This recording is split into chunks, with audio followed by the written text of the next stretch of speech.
Yeah. I love you guys. It's good to be here with you, whether you're here in person or online. It's a good day to be a child of the living God. Amen?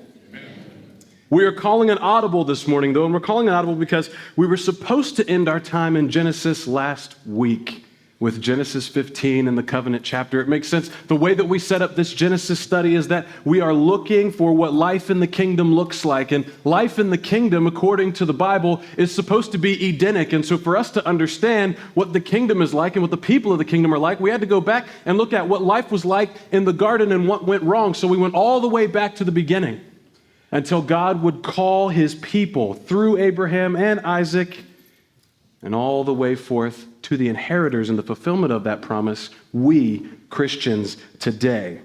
Now, I had planned and determined that that was going to be the end last week, and almost like you guys have spider senses, about a month ago, folks started grabbing me by the arm in the foyer, and they started texting me, and I even got some emails, and they said, man, I just hope we keep going in Genesis. I can't wait till we get to the story of Joseph. I can't wait till we get to this story and that story. And I had to stand there like a fool every time, biting my lip, knowing I was about to pull the plug. So I went and I sat and I plotted and I schemed. And there was one story that people requested more than any other, even more than the story of Joseph, and it was the story of Abraham and Isaac. And as I thought about that, I thought, maybe this Sunday, the Sunday before we get to Easter Sunday, needs to be a peace offering Sunday. So I come with a peace offering to those of you who would like to stay in Genesis for the rest of the year and probably 2025 if we did the whole thing too. We have to move on from Genesis. We have to. But today is the bonus lesson, and I think it's actually the appropriate way to finish things off right. So thank you for your encouragement. In a way, as I thought about it, I thought about today's proximity to the upcoming holiday. It actually just feels right to finish here. We've been asking two main questions in our study of the beginning so far. In chapters 1 through 11, remember the world building, the prologue of Genesis, the introduction to this world that God created. We've been asking a question that was uncomfortable at times, saying, what kind of a God is this? And then from that point on, we've been asking the question, what kind of people does God work with? Who does he partner with? Who does he work through? And now in this final moment, we're going to have to draw on all of these elements that we've been picking up all along the way. And the reason for that is, in an honest reading, we're going to be left asking both of those questions at the same time. So I've got to leave it to God that he will see to it that we will get and hear what we need and that would have the opportunity to be transformed in our learning together. I'm going to ask you to have an open mind this morning, understanding that great distance between our cultural context that has emerged and created so many problems and red flags and blinking alarm signs for us so far, so many flags and drilling down through those chiasms. It's going to be more important than ever. I'm asking you to summon your fortitude to deal with some uncomfortable questions today because this text is going to demand it of you. This is one of those stories that I think those of us who have grown up in the church have become far too used to. And one scholar wrote about this in particular. He said that we experience a lullaby effect when we've heard the story, especially a surface telling of the story. So many times our eyes begin to glaze over and it doesn't affect us like it should. And this is without a doubt one of the most celebrated and venerated pieces of ancient literature, but it's absolutely masterful in how it accelerates in rising action, brings us to a climax, and then slows down right at the most important moment. But to our Western minds, it's a horrific text. It's hard to fathom. It's hard to understand. It's hard to immerse yourself in. This story, for a great portion of it, feels like betrayal. And I just want to remind you that in this style of literature, the problems that emerge are the point. Everything that will make you uncomfortable this morning is there on purpose. Its goal is to drive you deeper, to provide you an opportunity to learn something transcending that is going to stick with you forever. So this morning, church, I'm just going to ask that we take everything we've learned on our study through Genesis so far and keep it really close and tight with you, knowing that the Lord will provide. So with that being said, if you haven't already, open up your Bibles to Genesis chapter 22. We're going to begin in just a few moments, but first, let me bring you up to speed so that we can adequately feel the gravity of what we are witnessing here. Even though we've moved forward a few chapters from chapter 15, a lot of time has actually passed, and a lot has happened in the life of Abram. In fact, that's not even his name anymore. He's Abraham now, so all the times that I mistakenly called him Abraham before when he was still Abram, now we're kind of on the same page. He and Sarah have received new names by God, indicative of their mission that God has given them. But what's more is that by this time, they've received the son of promise. Isaac has finally come. We spent a lot of time discussing Abram's problem, Abraham now's problem, asking God, how is this going to happen? When is this going to happen? I've left everything. I've sacrificed everything. I'm not sure how you're going to do this. When? It's actually here. But it hasn't been smooth sailing. Because before Isaac came, Abram took the information that we talked about last week when God told him, no, the descendant is not going to come through Lot's family. He's going to come through you. And he and his wife took that clarity and that information and began to operate in their own wisdom and contrived the whole situation some of you are familiar with Hagar, Sarai's servant, and then had this other child, Ishmael, which created a really terrible situation and dynamic within their family, which was rife with jealousy and bitterness. And they ended up sending Hagar and Ishmael away into the wilderness, and he was abandoned there. Abraham blew the whole thing up when God gave him the clarity that he asked for. The whole Ishmael debacle has unfolded by this point. This is, by the way, an example of why God doesn't give us all the details, family. Now, we could do a whole lesson just on that, but the reality of that story would teach us that if we knew the details, we would attempt to handle things ourselves and we would blow things up. We would mess it up royally. So hear this before we even get into the text today. If God hasn't showed you what you're asking for, or told you what you're asking for, or given you what you think you need, or given you the clarity that you're demanding, just trust Abraham. It's probably for the best. If God hasn't given it to you, know in your heart and in your soul, it's above your pay grade at this point in your life. Anyway, we had that whole thing unfold. Abram has also received the sign of the circumcision by this point, the token of his covenant with God, and so too will all who come from his line. Abram has had encounters with kings like Abimelech. He's bartered with God in a bid to save the city of Sodom from destruction, and he ran a rescue mission, ending with him rescuing Lot and getting him out of harm's way. It just seems that life keeps lifing really hard for Abraham. Like there's never a moment where he gets to breathe and things are just smooth. I am the chosen of God. I have the promises of God, and things are actually just really good right now, and I'm enjoying that. We should take note of this, because things never slowed down for him. And so many people that I've talked to over the years have said things like, life is just so hectic right now. When things calm down, I'm going to get more involved in the work of the church. Life is just crazy right now. Like wrangling these kids in the morning, it's just not like, when things calm down and I have a little bit more time and a little bit more bandwidth, then I'm going to get serious. Guys, life doesn't calm down. Life calms up. We should take note that Abraham lived this epic life and God worked through him. And we are children of Abraham today because his relationship and his commitment with God was the only non-negotiable that he had in his life. He knew there would never be a perfect time, a non-busy time, when he just had the bandwidth to get things right with God. Abram was the man he was because his connection with God was active through all of those peaks and valleys that he experienced. Which is better? Fighting through on your own strength and then hoping you have time to add some God at the end? Or fighting through with the strength of God alongside you in all of these situations that life is going to inevitably bring, whether you expect them or not? There's a good lesson for us in that. Now, if there was a chapter of Abram's life that was a little bit calm, it would have been maybe the moments leading up to this moment right here, because he has persevered. He and Sarah, against the odds, have the son of promise. Even though they mishandled God's plan, he has received Isaac. They were healthy, they were wealthy, and life was good. And now this. Now, verses 1 and 2 read like this. After these things, God tested Abraham and said to him, Abraham. He said, here I am. Take your son, your only son, who you love, and go to the land of Moriah and offer him there as a burnt offering on one of the mountains that I'm going to show you. You know, it's interesting. Every time that God calls Abraham to do something, he never tells him exactly what it's going to look like until he gets there. He said, hey, leave your people and go to a land that I will show you, but you need to start going there now. But God, where's the destination? Don't worry about it. Just go. Hey, Abram, go take your son, take him up an offering as a burnt offering on a mountain that I will show you when you get there. Which mountain, God? This sounds kind of crazy to begin with, but which mountain? Don't worry about it. Just go, and I'll tell you when you get there. Sometimes we are so obsessed with having to know the end picture of where God is going to put us that we won't take the first step that God needs us to take to get us there. But this is part of the story where the alarm bells should really start going off. Don't glaze over. Don't Sunday school this. Don't press it down. Don't dispense it. How is it that this God we have seen demonstrated as the God of grace, the God who loves his creation and his creatures, the God who intervenes, the God who isn't like the pernicious, angry, malevolent gods of the ancient world, how is it that this God now comes with a test? And not just any test, the most heinous test any person in this room could imagine.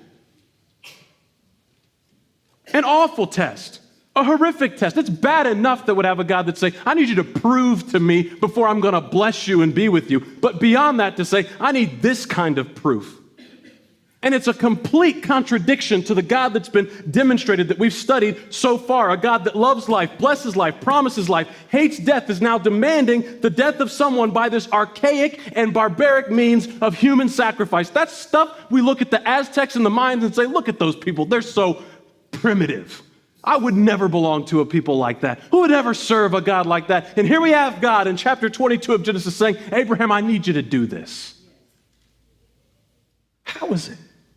Is this a joke? Is this a sick game? But you need proof? Isn't this God omniscient? Doesn't he know the end from the beginning? Isn't this the God that reads the hearts of all mankind, that nothing is concealed from his sight? He needs proof on a mountain with a son and a burnt offering? How was it that this God could promise Abraham a son and then years after all the drama and all the trauma that we've witnessed, bring it to pass just to decide that he's going to snuff out his own promise? A familiar question might be ringing in your minds because we've been here before in Genesis. What kind of a God does this? Is this my God? What kind of a God? First, this call, this test, does not mean to Abraham what it means to us. The first thing that we think when we read this is barbaric. He's just asking him to murder his son. But Abram's going to see this differently, and here's why. First, a note of distinction. God does not tell Abraham to murder his son. Otherwise, Abraham could have just walked in the tent and shivved him. It's done. Put him out of his misery real fast. He's not asking him to just murder him in cold blood. There's a worthy distinction that needs to be drawn there. There's a greater hierarchy. There's a greater construct that God is working within here to try and get Abraham to see something, to try and get us to see something. So he doesn't tell him to just off him. He says offer him up as an offering. It's a little different. Not any less barbaric to us, not any less crazy to us, but definitely different to Abraham. And because he asks him to offer him up as an offering to Abraham's ears, this doesn't actually seem unreasonable. And the reason why, and the short answer to what kind of a God does this, is this. All of them. All the gods do this. Every single one.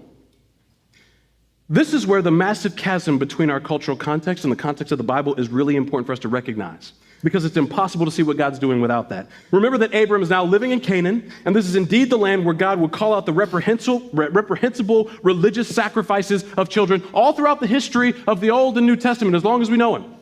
And the fact is that every single religion that Abraham has ever been exposed to up to this point, every religion of his fathers back in Ur of the Chaldees, every religion in the land of Egypt, every religion that's established there in the land of Canaan, every single god system of the ancient world that Abraham has ever been around, seen, and lived in demands child sacrifice. It is a part of the system.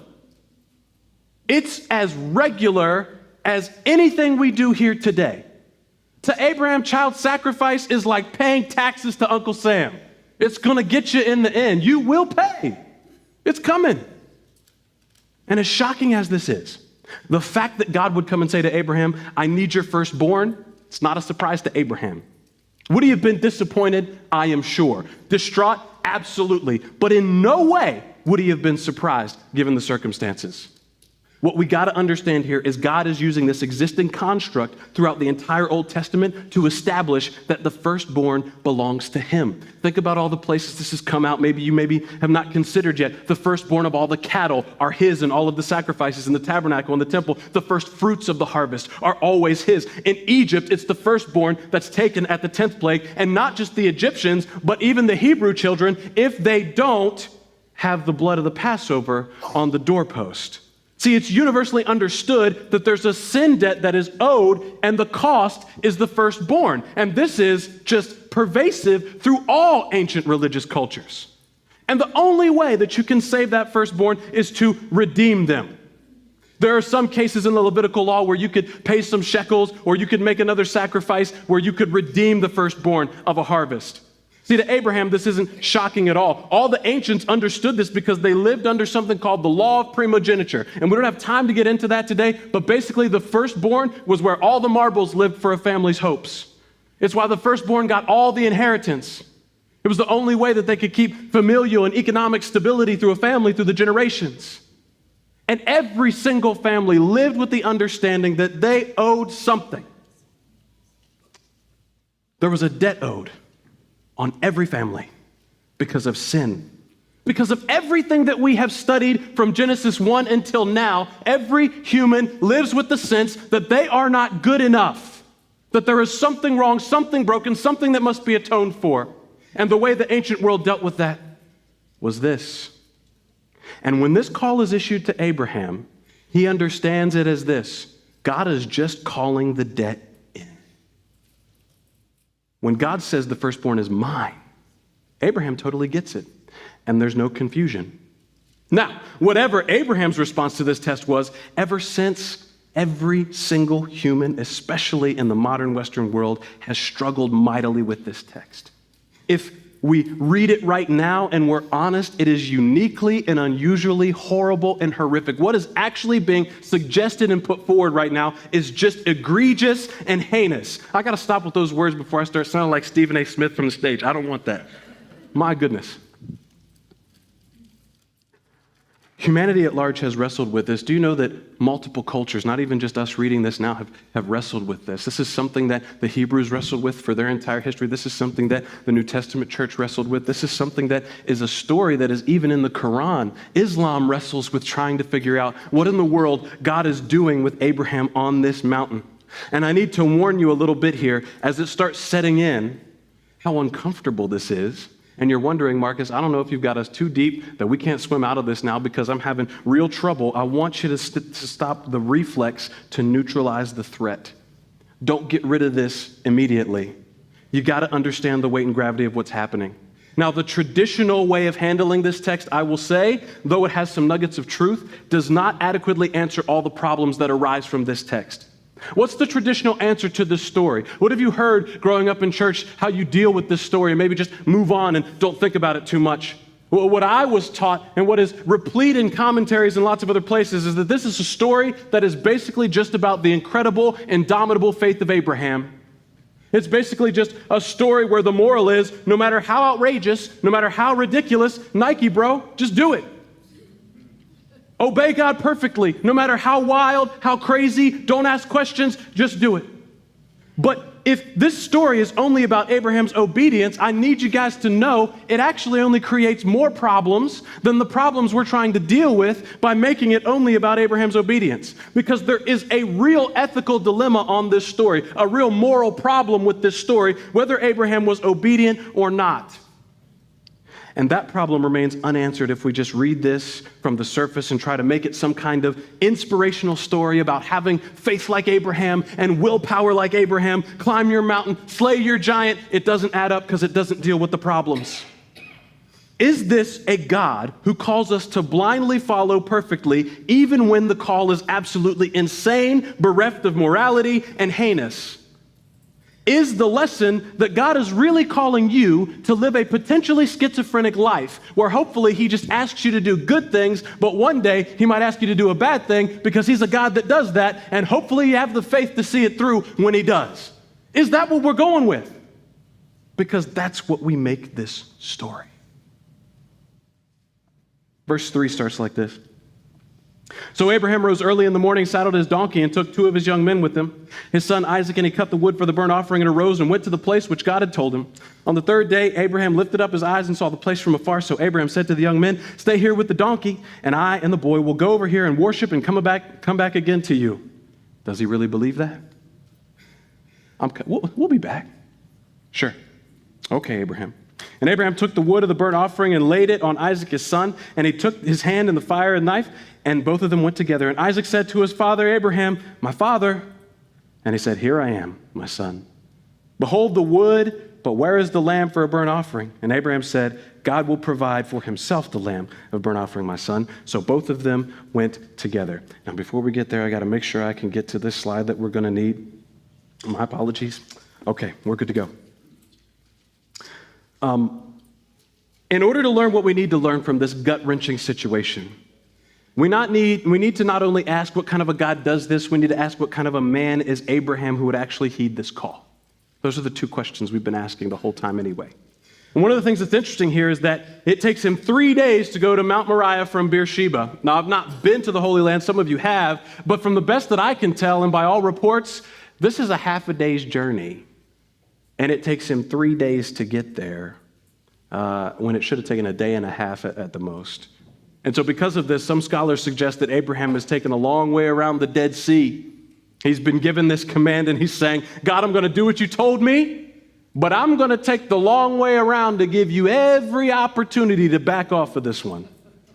Maybe if you see that I'm willing to take a step, you'll stop me and we can just avert this whole crisis. I'm going to give you every opportunity to change your mind." And there's understandably a lot of angst, a palpable distress here, and how could there not be? You know, it's a moment like this, and based on what we've learned in Genesis so far, where we have so many problems that have arisen, so many red flags, so many questions, we might begin to look for something in the text.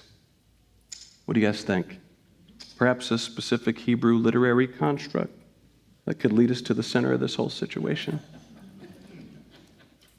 Show us what we're really supposed to learn here. Some of you might be thinking that there might be a chiasm here. You might be, bingo. How could we not finish the Genesis series with a chiasm? We had to do it. We almost had to do it. It would have been wrong not to do it. So the truth is, there's actually a double chiasm connected to this text, but the first one is related to and connects to the Ishmael story with Hagar that comes in the chapter right before. That's not what we're here for today. But there's a second chiasm that's built inside of chapter 22. And here it begins and ends with a prolific Hebrew conjugation or phrase. It's the word hineni in Hebrew. I'm probably butchering how it's pronounced, but it's simply a verb that means to be. And we translate it, "Here I am." And you'll find Abraham answering God, "Hineni, here I am," in the story. And then at the end, when the angel calls out and says, "Abraham, Abraham," his answer is the exact same, "Hineni, here I am." So something is definitely going on with this term that we're supposed to be keyed in on. But as we drill down another layer, we see that Abraham put the wood for the fire on Isaac. And then at the back of this chiasm, the discerning eye will notice that Abraham then puts Isaac on the wood. And then if you keep digging, you'll see another level down that there's this repeated phrase here that they went together. And then once more at the back of the chiasm, it says they went together again. And so we have this chiasmic structure through the binding of Isaac here, where we see it driving us down layer by layer by layer into the center, which is at verse 7. And it's this word right here. Isaac spoke up and said to his father, Abraham, "Father." And this seems to be confusing on its face, because how does this get us to the point of the story, the transcendent truth? We're dealing with a real ethical dilemma here. It seems like a logical exchange for them to have, given the situation. But what I learned is that a lot of Old Testament scholars will tell you that the Hebrew word "spoke up" that's being used here, when it says that Isaac spoke up, it's actually a word that usually implies an interruption. And so what the implication is that while Abraham is taking the long way around to do this, he is also talking about any and everything you could probably talk about besides what they are on their way to do. And here's why that's significant. You got to think about it. You got to put yourself in Abraham's position and shoes here. If you can bear to do so, I want to ask you to put yourself in that situation. As a dad, a parent walking up this mountain, and you've been given orders to kill your son as an offering. Only you know, and he doesn't. What kind of demeanor do you think you're going to have going up the hill? You know, sometimes we tend to picture Abraham as this stoic and resolute, inhuman being, but he's not. But I will tell you that if you're Abraham in this situation, you're not going to be caught being visibly distraught on the way up the mountain. You don't want to show your hand on the way up the mountain, because if the son senses that something's wrong at the bottom or on the way up, you're going to deal with the questions the whole time. The questions you don't have an answer for, and the conversation that you don't actually really want to have. Do you want to have the, "What's the matter, Dad?" conversation at the bottom or the top of this hill? So it is implied that the interruption we see shows us that Abraham was probably talking about anything other than what was ahead of them. "Yeah, Isaac, I remember when the Dead Sea used to be a lot more full. There's probably some global warming that's shrinking it these days. Still a pretty good view, though. Could you believe my bracket's busted already, Isaac? Yeah, that's why I don't put any shekels on it." He's talking about any and everything. So why this question and Abraham's response, Hineni, at the heart of the story? As Abraham is talking and he's going about his business, he's distracting himself from the reality of the situation. And his son, his only son, Isaac, stops him with the word he is trying to distract himself from. And in the middle of this moment, he just hears, "Daddy." His one role, if I could ask any husband or any father here, your one role as the head of that family unit, before anything else, the most primal, the thing that underlays the foundation of everything, is what? To protect your family. To protect and provide. That's the one thing that every man is hardwired to fulfill. And at this moment, Abraham is wrestling with what we're wrestling with. He's wrestling with the reality that God has told him to offer up his son, his only son. And Isaac, in this moment, unintentionally confronts Abraham with the very thing that Abraham is trying to avoid. In this critical moment, this fight or flight moment, is this man Abraham, who we all say we ought to have the faith of?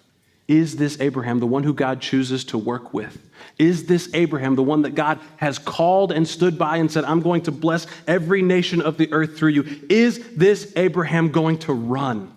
Is he going to bail? What is he going to do? And what he says is actually stunning to me. In most translations, in the middle of verse 7 there, you see he responds, "Yes, my son." But if you translate that into Hebrew, and I believe if you're reading out of an ESV, you'll see it gets this correct. It's actually the exact same phrase at the front and the back of the chiasm, so it appears 3 times. Hineni, here I am. At the end, Hineni, here I am. And his response to Isaac is Hineni, here I am, in verse 8. In this moment, when Abraham's back is against the wall as a man of God and a father, his response to Isaac is, "I know this doesn't look good. I know this feels off.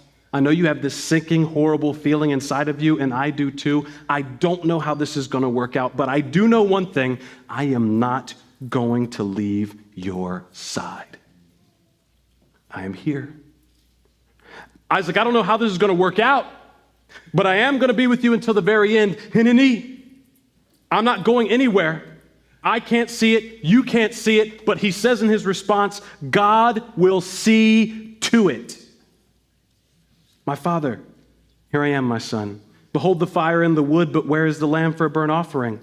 Abraham said, God will provide for himself a lamb for the burnt offering. What Abraham says in verse 8 gives us a clue to how he was able to make it this far. Remember we said earlier that the traditional treatment of this story doesn't really help us deal with the moral and ethical horror of this story? It doesn't. But I would argue that it doesn't help us understand or learn from or grow in the type of faith that Abraham is putting into practice. Because if we see and say that Abraham, just by sheer force of will and trying, by his strength of faith and his power, pushed himself up that mountain, we gain nothing. Because there's not one dad in here that would push themselves up that mountain. I wouldn't push myself up that mountain. What's driving him up Mount Moriah?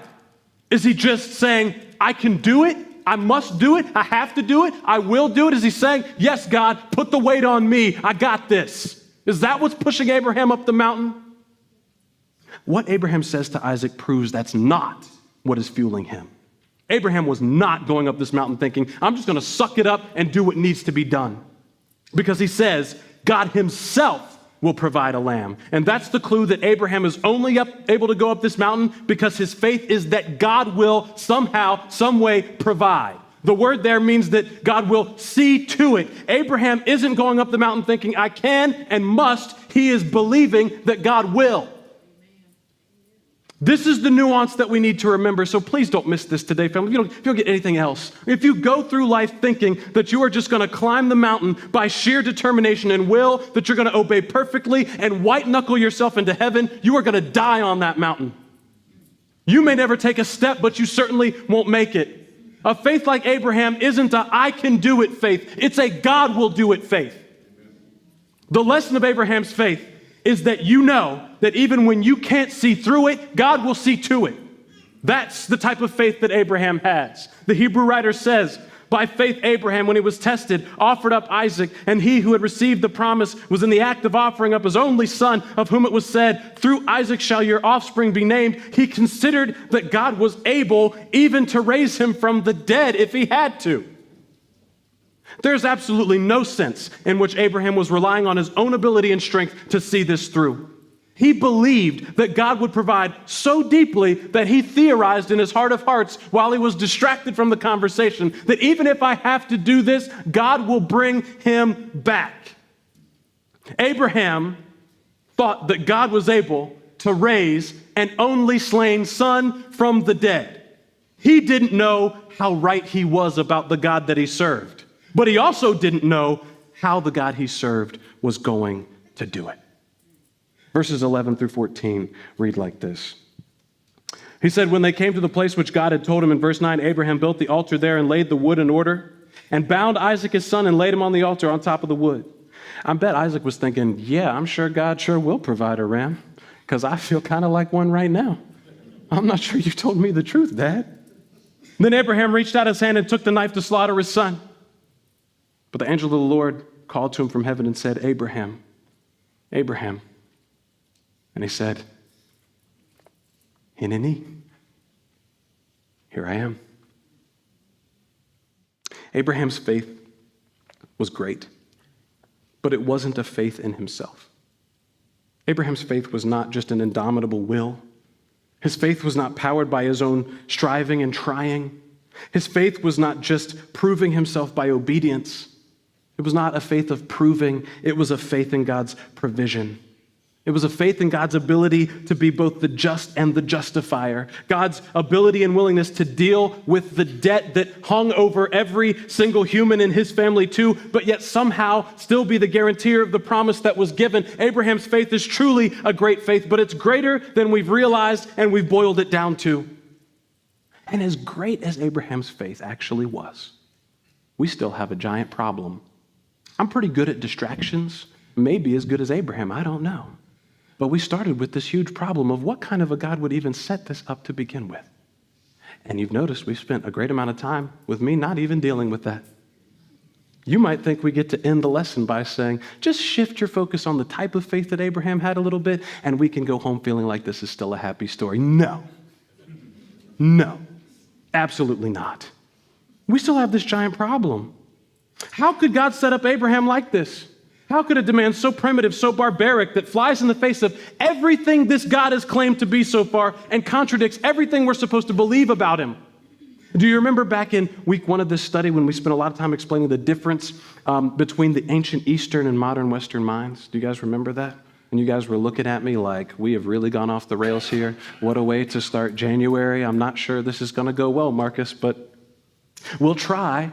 We looked at how the Eastern and Western motives for writing and understanding and arguing are different, but also that how we learn is very different. So our modern minds learn by memorization and transmission of data and information. But the Eastern mind learned experientially. So if I could call you back and bring back to mind that this is a very different framework for how people are experiencing God and how people are learning and how they expect to learn, we'll begin to understand and realize that God didn't just do this for no good reason. He wanted to teach Abraham something. He wanted Abraham to get something that was going to stick with him forever. And he wanted to teach us something that was going to stick with us forever. And God, in that world, in that ancient Eastern context, can't and wasn't just going to show up and give him a point-by-point message. Okay, Abraham, direct your eyes to the magical PowerPoint in the sky. 1, I am not like other gods. If anyone tells you I'm like the other gods, they're wrong. I'm not like him. 2, this is the kind of God that I am. Remember this. I'm going to give you a memory verse. God's not going to show up to teach Abraham like that. Makes no sense to him at all. God so far has been intentionally setting up these, if I can use the term, rabbinic-style teaching moments. He's been setting up these transformative experiences. He's been setting up discoveries so that the people that he's dealing with, and so that we have these transcendent moments that we will never forget, and they will be passed on from generation to generation. And before you say, Marcus, it seems still like a long way around for God to do something like this, we're talking about the story today, so if you haven't figured out, God's methodology works. God doesn't just want us to know information. He wants us to process information in the most intimate way possible because he wants us to actually know him. There's a difference between knowing the word and knowing the word. Once you put the pieces together of that ancient context, Abraham's faith, and the meaning behind that phrase, I am here, you will see that what is happening is that what God has done is he has taken a demand that is so normal in Abraham's world, something that he wouldn't have even flinched at, something that he would have expected, that every father would have expected, saying, I need your son. A demand to which men in that time just respond basically by saying, okay, I knew it could come down like this. I knew that this was a possibility. And God sets up this moment where he already knows who Abraham is.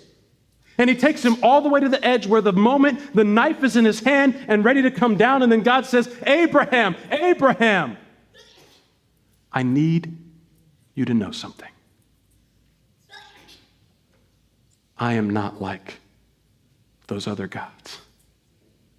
I will provide the sacrifice. Lift your eyes. There's a ram in the thicket. I have seen to it. I have provided. This is who I am, and this is who I will always be. Now I know, seeing you have not withheld your only son from me. Hineni, I am here. You know, the story becomes an anchor point that God calls his children to, and he calls us all back to again and again and again. And maybe in a way that you haven't realized yet. When Moses encounters God at the burning bush, God says, go down and rescue my people. And Moses says, I can't, I stammer, I stutter, I'm not good at talking to people. And then when he finally gets ready to accept, he says, well, listen, bro, it's been 400 years. Am I supposed to tell them what's your name? Like, what do I say? Just, hey, ambiguous God in the wilderness in a bush told me to come and get y'all. No, who do I say that you are? And then that's where we get that iconic translation of this same phrase that's in this story. It's rendered in that passage, I am that I am. It's the same phrase, but it's the unconjugated version. Any literature majors are getting really excited right now because we're dealing with conjugations. I hate conjugations as much as I hate trigonometry, but God uses it, so I got to do it. I am that I am, I was, and I always will be. It's the same phrase in a different form that we see 3 times in this story. You see, God is calling his people, the children of Abraham, back to the story when they're in bondage, the climax of their father Abraham's life. Do you remember your father Abraham? Do you remember who he was? Do you remember what he was like? I am that I am. I am here. I chose Abraham because he was like what I am like. You could say Abraham had some of that image of God stuff. Abraham had some of that God in him. Your father Abraham is like me. I am that I am, a God who is never going to leave your side. Moses, go tell your people who've been slaves in Egypt for 400 years that they think that I left. I've been with them this entire time. They think that I've been gone. I'll never leave you in your moment of greatest need. You go tell them that is my name. I never left for one moment, and I never will. Hineni, I am here. I am that I am. I am not like other gods. I will provide. I will see to it myself. These are the messages. This is the revealing of the identity. This is the character. This is the heart of the God of Abraham. This is the God of Genesis. This is the God we serve. And over again in this study, we've seen the story play out of mankind desperately trying to be God for themselves. From the first time when we took the fruit to handle things on our own, to make a name for ourselves, to atone for our own existence and brokenness. And in every single instance, we have seen God meet us in that brokenness and promise that he was going to handle it. He promised us in the garden. He promised us after the flood with his bow in the clouds. And in the most dramatic way possible, he told us through Abraham, I will provide, I will see to it, I will take care of you. And God did. But today we have a benefit because we know something that Abraham couldn't have known. And that's that there's no way that Abraham's ram or that Abraham's son Isaac could have paid the price for sin. How is it that God was going to pay the price of the debt that was owed, the price of sin, and still at the same time be the God of promise and grace? You know, Paul writes about it a lot in Romans chapter 8. Read that through after service today if you're interested to see what he does with it.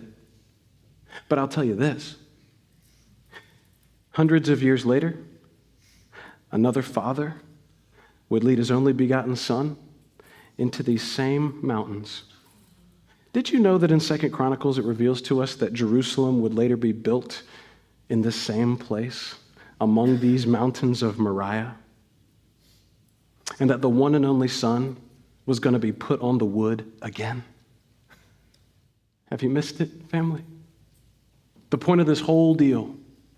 In the book of John, John the Baptist refers to Jesus as the Lamb who takes away the sins of the world. And in chapter 18, when Judas had betrayed him, he comes to him with an armed guard from the temple, and Jesus says, "Whom do you seek?" And they say, "Jesus of Nazareth." Do you know what Jesus says to him? Jesus says, "I am." That's literally in the Greek, that's all it says, I am. If it was Hebrew, it would be Hineni. I am here. And you know what they do? They fall on their face because they know exactly what he's claiming. And there we find Jesus, who is now in his moment of greatest need and danger, who recognizes that all of us are in our greatest moment of need and danger. And the Father, whose most primal instinct is always to protect the Son, has to choose, is he going to go through with it, even to the cross? And the response is, Hineni. I will be the lamb caught in the thicket. I will provide. I will see to it. This sin thing, this death thing that has bound all my children through the ages, it is over because Hineni.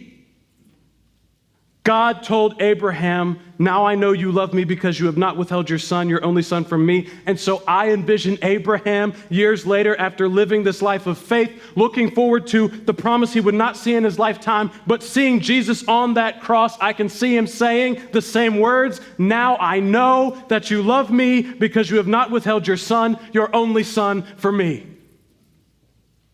And when you look at the cross, church, is that what you see? God being both the maker and the keeper of the covenant. You remember last week? I will keep it even if you can't. Is that what you see in the ultimate sacrifice on the cross? If you don't see the cross as the answer of a God of justice and yet a God of mercy, you will never make it up the mountain. Not until you can see that in the cross, the mountain has come down to you. Hineni, I am here. I never left, and I never will. If you don't know this God, my suggestion to you is to look up and say, Hineni, here I am. And despite the mess that your life has been and the things that you feel guilty of and not knowing how God could possibly handle it, he'll see to it, because his response has always been, here I am. If we can serve you this morning, please come as we stand and sing.